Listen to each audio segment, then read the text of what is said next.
Hi everyone, welcome back to KG Graves. It's a very wet and rainy day today.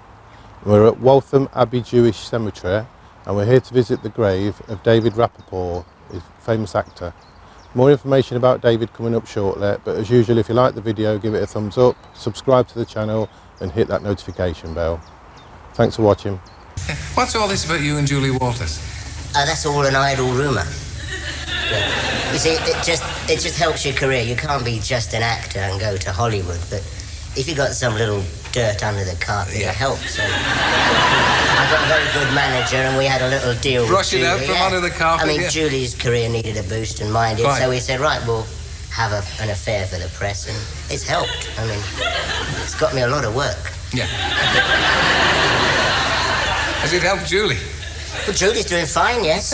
Yes. Before you turned down the part of R2-D2 in Star Wars. I'm glad you mentioned that, because... You've got a story. Yeah, I have. I have a wonderful story, and it's true. Oh. I turned down R2-D2 in Star Wars because all I knew at the time, I had to be in a little tin can in the desert at a temperature of about 130 degrees. It's a bit like being in a rotisserie, you know, those chickens. And you sweat a lot, and I didn't like the idea. Yeah. And so I turned that down, but I've just done a film with Mark Hamill over in Los Angeles. For Luke Skywalker. Luke Skywalker. May the Force be with you. So anyway, It's just one question I wanted to ask. It's a sort of a personal one, but when did you know that you weren't going to get any taller? At what point of your life? Yeah. And what effect did it have on you at that time? I think it was when I was at my cousin Brian's birthday party, and he got a load of presents. He got new trousers, new shirts, new jumpers, and I went home and I said, Mum, why don't I get new clothes for my birthday, you know? And she said, because you're not going to get any bloody bigger.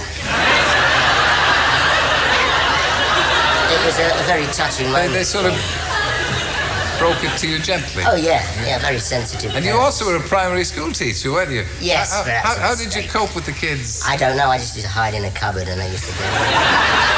It's awful. I wouldn't recommend it to anybody.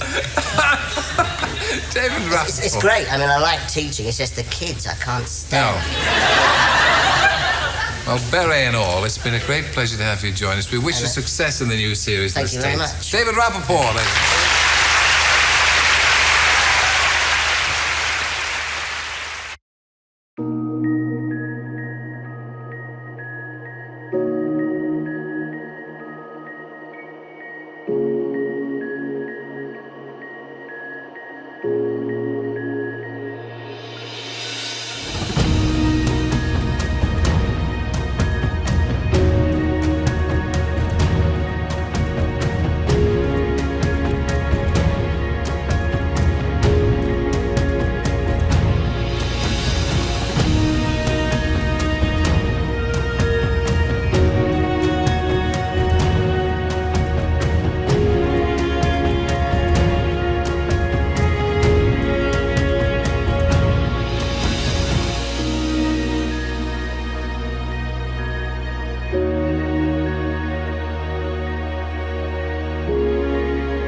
David Stephen Rappaport was born on the 23rd of November 1951 in London, England, to parents Mark and Dinah, née Schneiderman. He was an English actor, musician, writer, director and teacher. He was a handsome man with a sharp mind. He was ambidextrous and very witty. He was born with achondroplastia, a common form of dwarfism. As a child, he developed talents in playing the piano, accordion, trumpet and drums.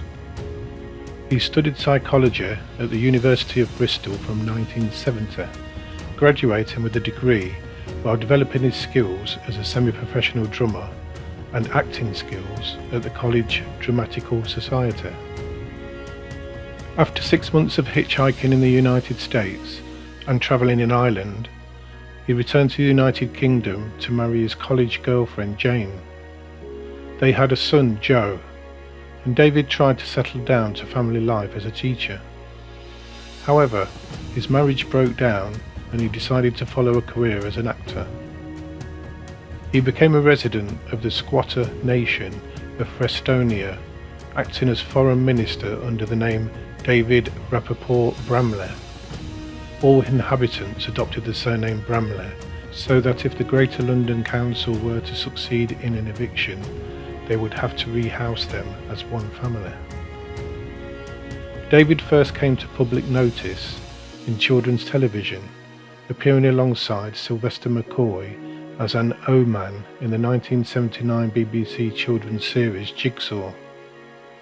They had previously appeared together in Illuminatus at the Science Fiction Theatre of Liverpool in 1976. He also appeared in some Season 1 sketches of Not the 9 O'Clock News.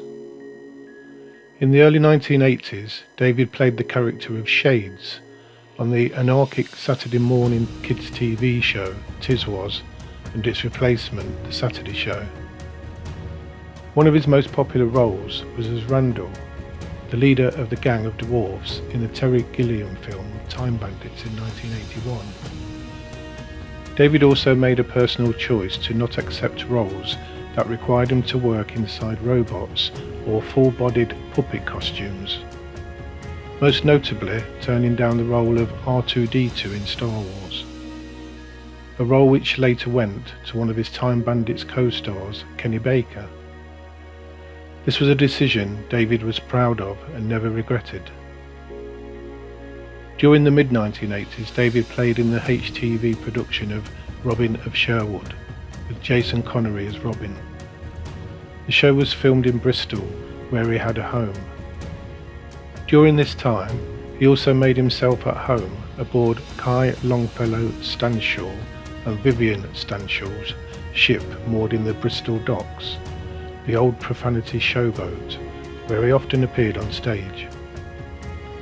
David appeared in 1985's The Bride as a circus dwarf who befriends Frankenstein's monster.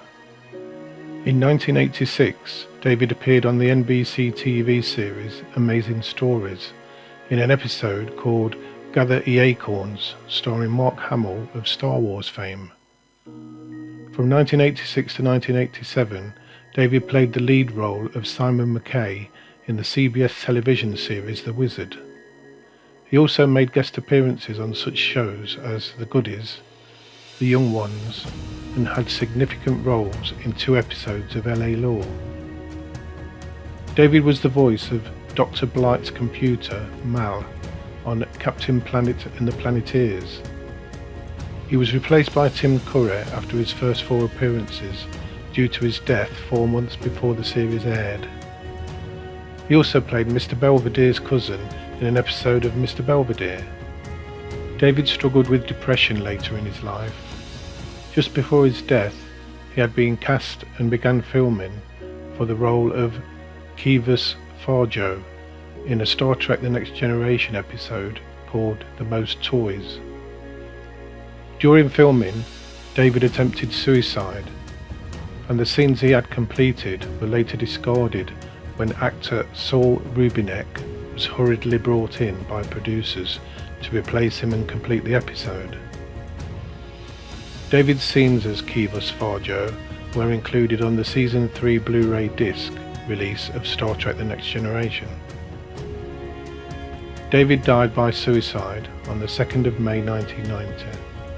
He shot himself in the chest in Laurel Canyon Park in the San Fernando Valley in California. He was 38 years old. This is another very sad case of an actor with so much talent and more to give who died too soon. Let's see where his grave is located.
So there you have it, the final resting place of David Rappaport, actor who starred in The Time Bandits. Great film if you've not seen it.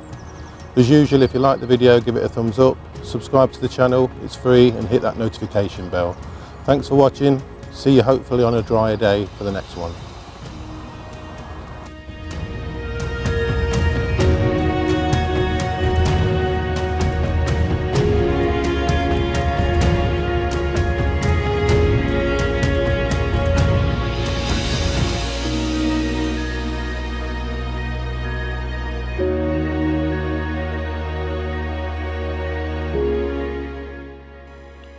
Rest in peace, David Rappaport.